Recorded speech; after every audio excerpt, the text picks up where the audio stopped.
Programa Ponto de Vista com Nelson Freire. Oferecimento. Sistema Fé Comércio RN. Trabalhando para o desenvolvimento da RN.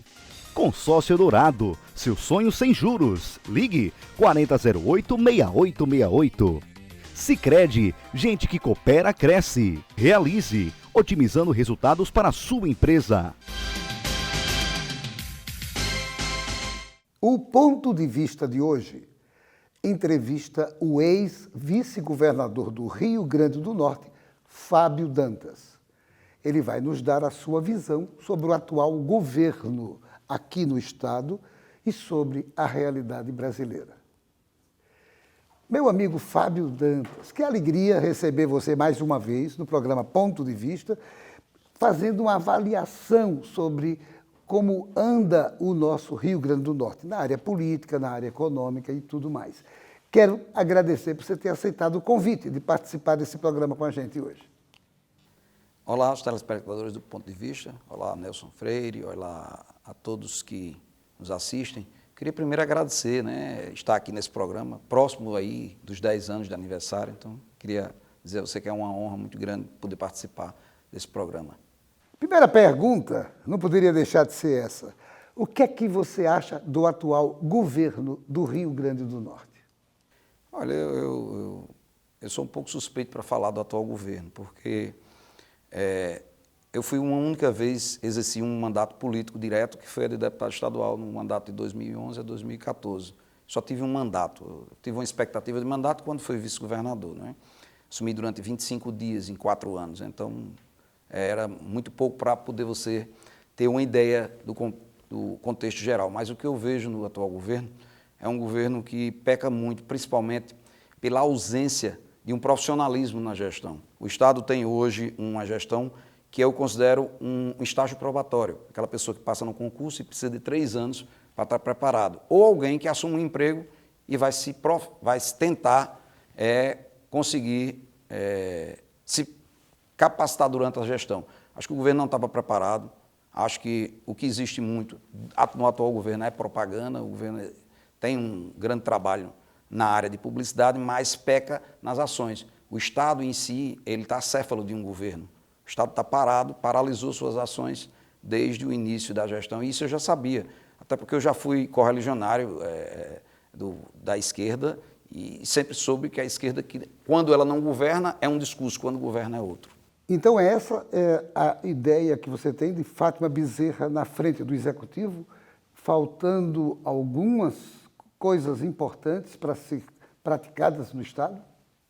Fátima não veio ainda o governo atual ainda não disse o que veio. O Estado hoje é um desastre na área de saúde. O Estado não tem a capacidade de atrair investimentos, embora a gente saiba que a situação do país é uma situação atípica, com a questão da pandemia, mas o Estado em si, antes da pandemia, era muito duro, principalmente com a atração de investimentos para o nosso Estado. E, além disso, um governo sectário, que quer dividir a sociedade em esquerda e direita.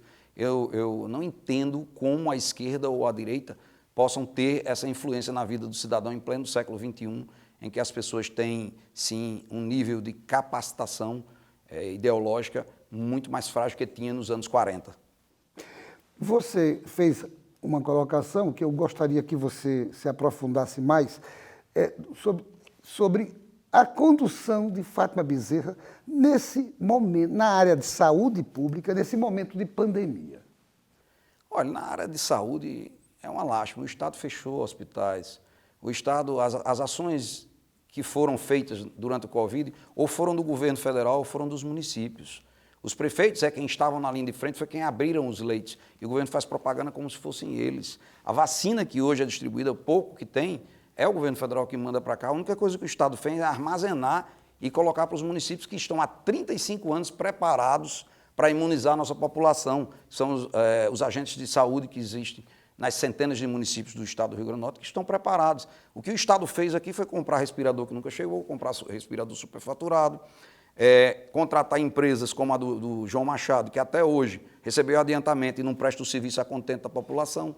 Os leitos criados no Rio Grande do Norte durante a pandemia foram frutos exatamente ou do governo federal ou dos governos municipais. O Estado recebeu muito dinheiro e foi incompetente na execução das suas ações. Agora, você falou de fechamento de hospitais. Você tem mais ou menos uma visão desse problema aqui no Estado? Antes mesmo da pandemia, o Estado estava fechando hospitais. O Estado fechou o Hospital de Canguaretama, o hospital tentou fechar o Rui Pereira, e aí uma ação enérgica na Justiça conseguiu segurar o fechamento do Rui Pereira, que é um hospital importante na questão da vascular, né, na questão do tratamento da patologia vascular no nosso Estado. A propaganda do governo usa um ex-candidato a senador.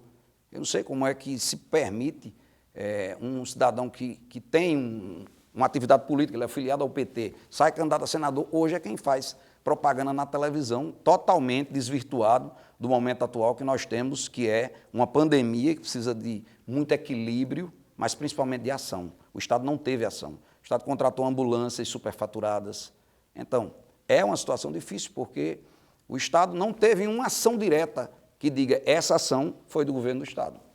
E o que diz você sobre esse conjunto de governadores do Nordeste, da região Nordeste, que se reuniram e fizeram pressões no governo federal? Faltou eles agirem também, né? Alguns deles, eu não sei a realidade de todos os estados, mas uma das ações que foi um desastre foi a questão do consórcio Nordeste, que comprou milhões em respiradores que nunca chegaram para fazer o tratamento dos pacientes. Um respirador de R$100 mil, prefeituras que compraram por R$60 mil. R$14 mil respiradores usados que funcionam a contento. Eu conheço várias cidades que compraram respiradores na época.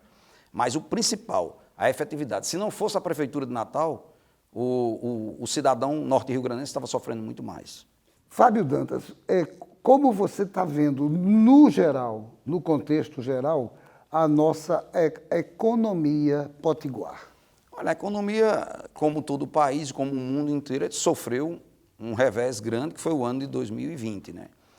O ano de 2020 foi um ano atípico, em que se não tivesse a presença dos estados, a presença do governo federal nos estados e nos municípios, nós teríamos tido um desastre econômico sem precedentes, porque graças ao auxílio emergencial que chegou aos cidadãos e ao auxílio aos municípios e aos estados, o governo federal conseguiu dar ao país um pouco de tranquilidade, que isso é temporário, porque a economia precisa se reerguer e alguém tem que pagar a conta.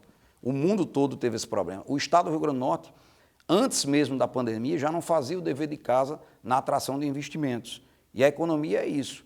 A nossa indústria forte, que é o turismo, é a indústria que eu digo, você sabe bem, né, você já foi secretário, que é a indústria sem chaminé, né, que é a indústria do turismo.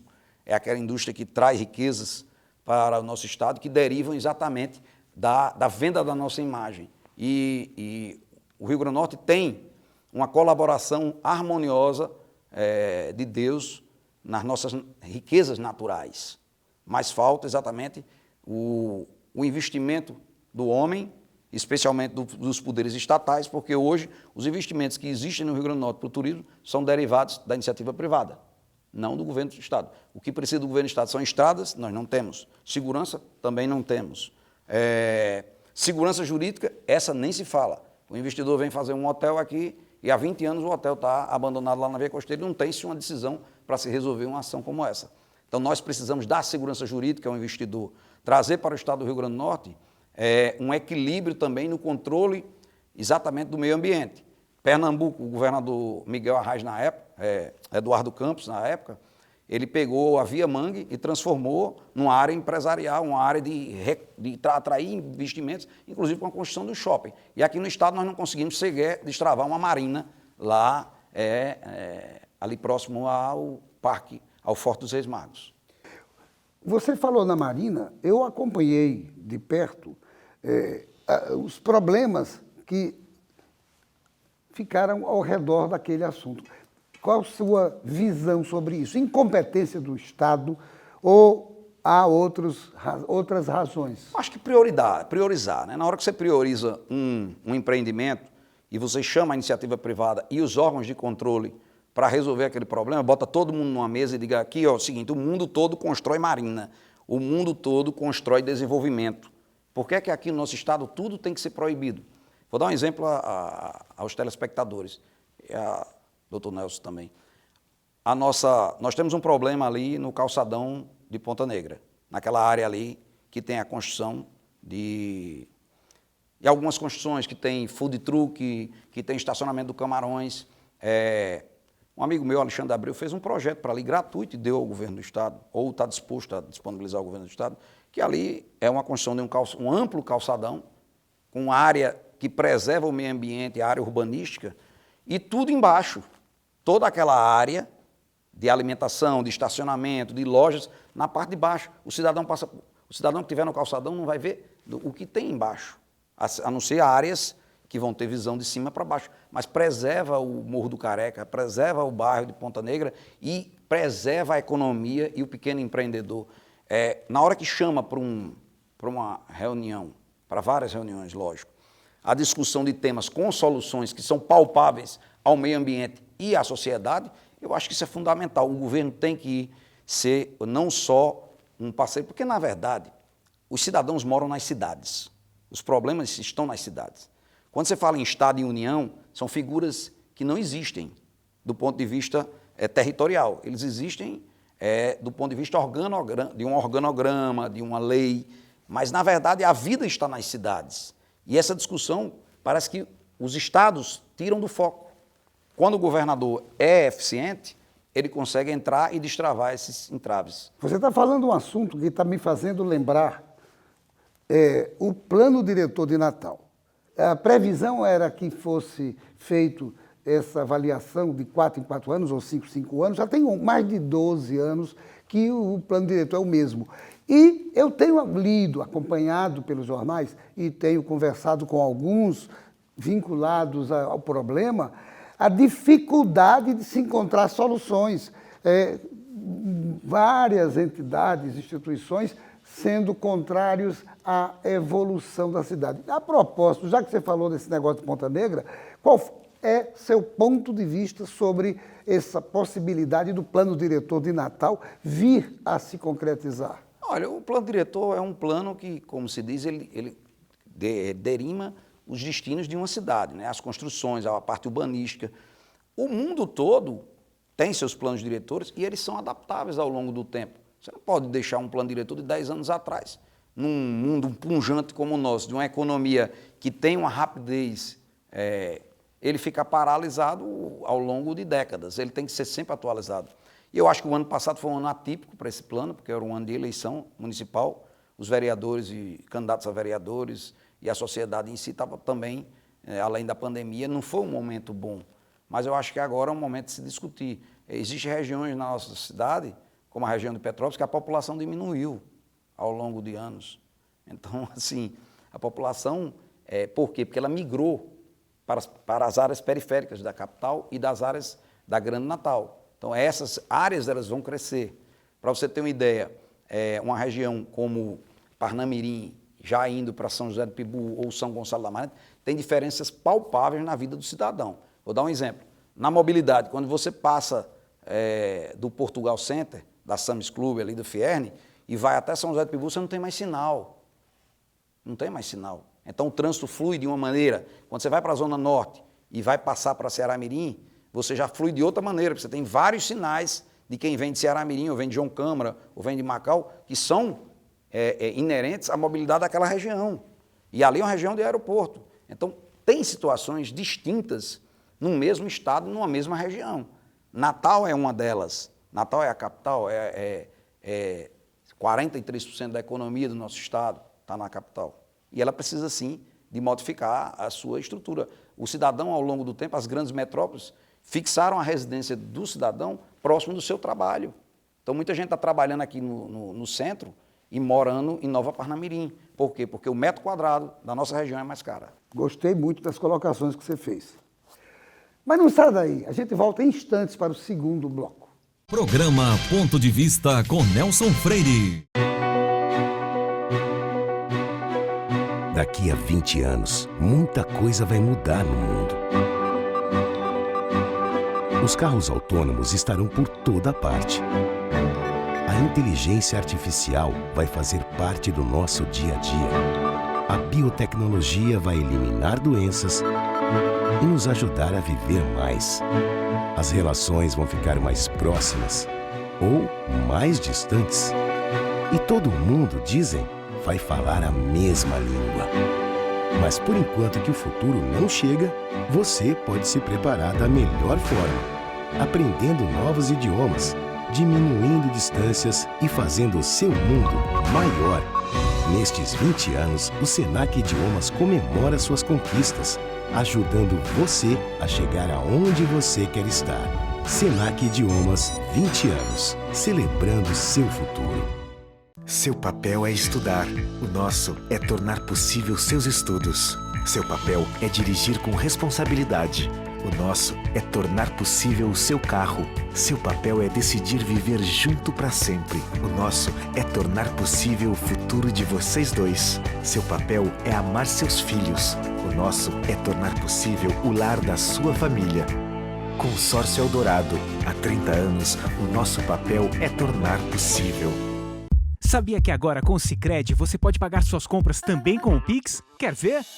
Abre o app, escolhe o QR Code, digite o CPF, e-mail ou celular. No Pix é muito fácil, vem experimentar. A escolha é sua, a escolha é sempre sua, é sua, a escolha é sempre sua. Vai pagar? Conte com a liberdade de escolha do Sicredi e pague como e onde quiser. A escolha é sempre sua. Programa Ponto de Vista com Nelson Freire. Voltamos à entrevista com o ex-vice-governador Fábio Dantas.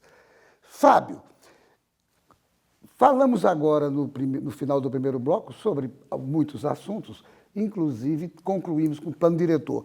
Como é que está o investimento na infraestrutura do Rio Grande do Norte? Você também falou mais ou menos, mas se aprofunde nessa visão. Olha, a gente vive hoje um estado que tem uma situação que relega o desenvolvimento a praticamente zero. Os investimentos do governo do estado no Rio Grande do Norte são zero, porque 99% do tempo que o governante e a estrutura de poder passa é pensando em pagar a folha de pagamento. Então, o estado não tem um controle financeiro que permita a gastar investimento de recursos próprios. Então, ficamos sempre reféns do governo federal ou de ações de terceiros, dependendo de um empréstimo, dependendo de um governo. Então, no início da nossa, quando ainda Robson não tinha assumido a gestão, eu fazia parte da transição, e nela, Aldemir, que é atual secretário de Planejamento, participava dela.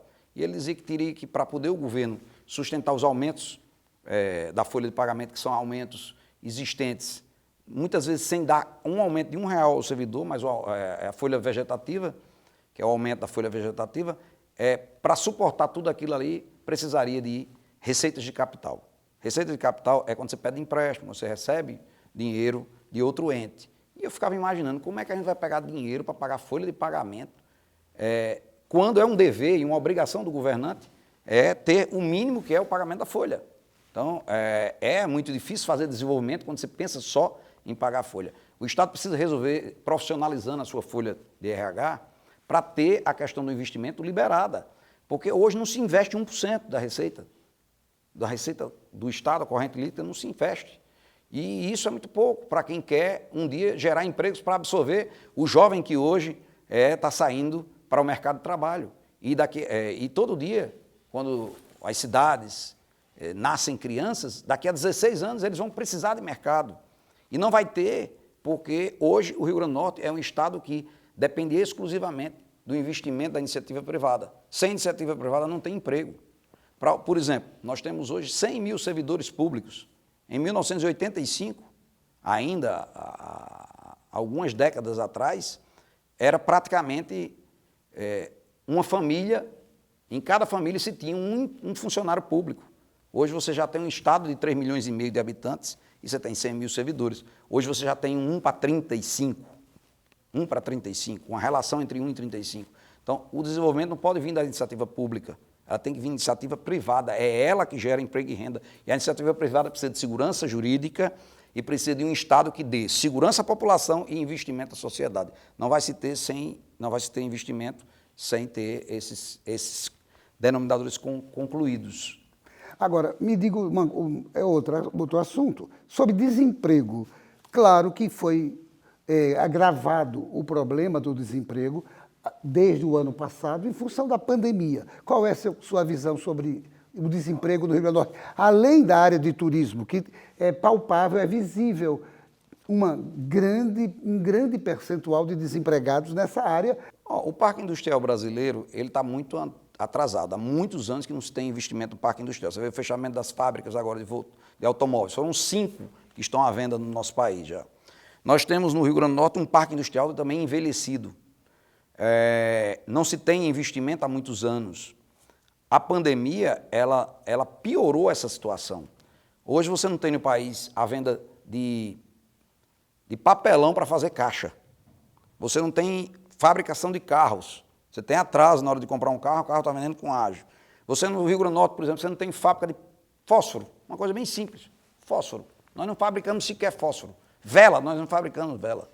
Então, o país não é um país empreendedor.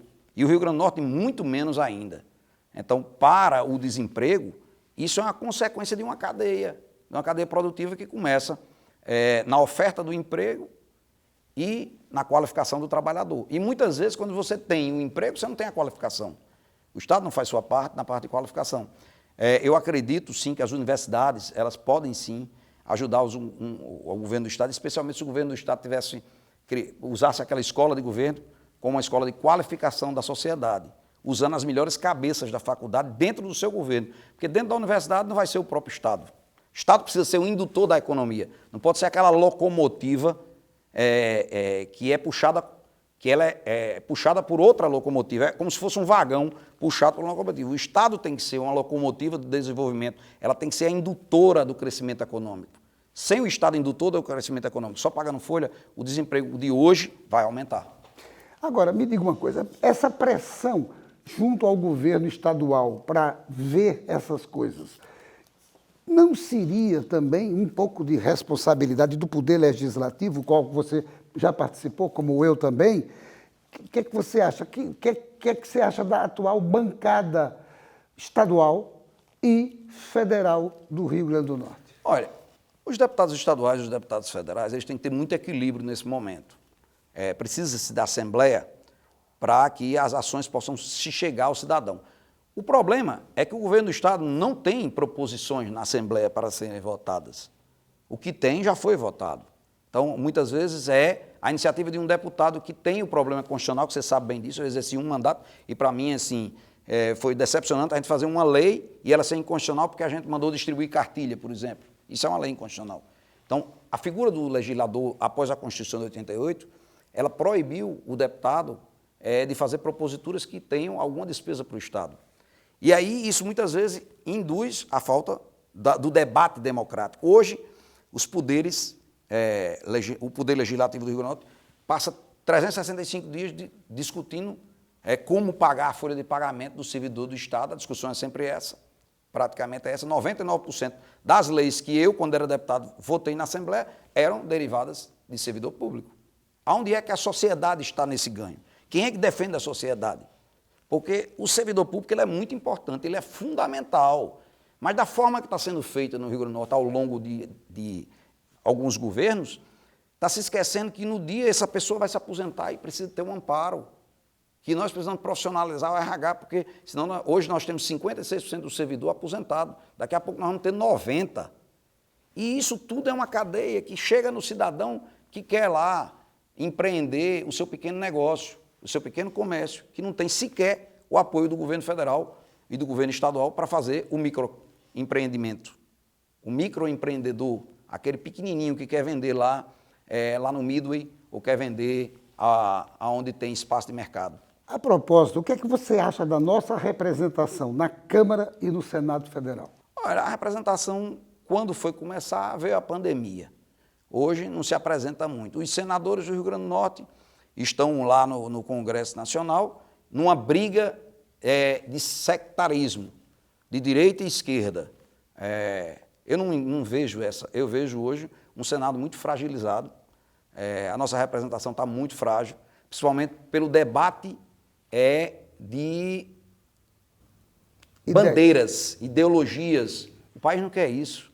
O país é de bom senso, as pessoas querem alguém que esteja nos representando. Nós demos uma procuração aos senadores para eles chegarem lá e discutirem os problemas do Estado, do país e do planeta. e não apenas se isso aqui é bom para a esquerda ou para a direita. É assim que hoje nós temos. Houve uma eleição e nós temos um novo presidente da Câmara e um novo presidente do Senado. Você acha que isso, na minha avaliação, foi uma vitória do bolsonarismo? Queria saber o que é que você acha, se isso pode pacificar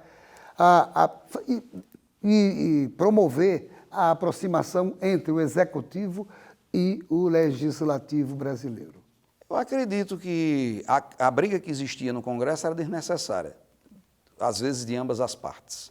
Mas agora, com a eleição do Arthur Lira, que é ligado ao presidente da República, eu acho que os grandes temas que precisam ser discutidos, reforma administrativa, a reforma do Estado, a reforma tributária e a reforma política, eu acho que elas agora vão estar em pauta e é muito importante para o país e importante para o cidadão lá de Venha Ver, porque na hora que essas bandeiras são destravadas, a geração de emprego e renda chega mais rápido. O que é que você acha da atual discrepância entre executivo, legislativo e judiciário?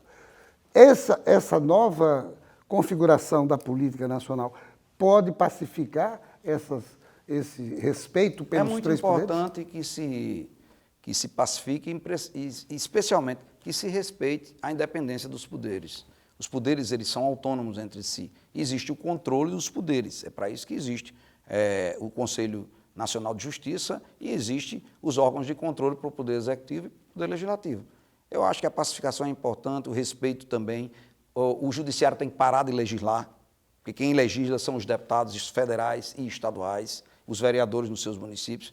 O Judiciário é a figura que tem que julgar aquilo que é o conflito de interesses quando ele é despertado ao Poder Judiciário. O que não pode haver é o que está tendo há décadas.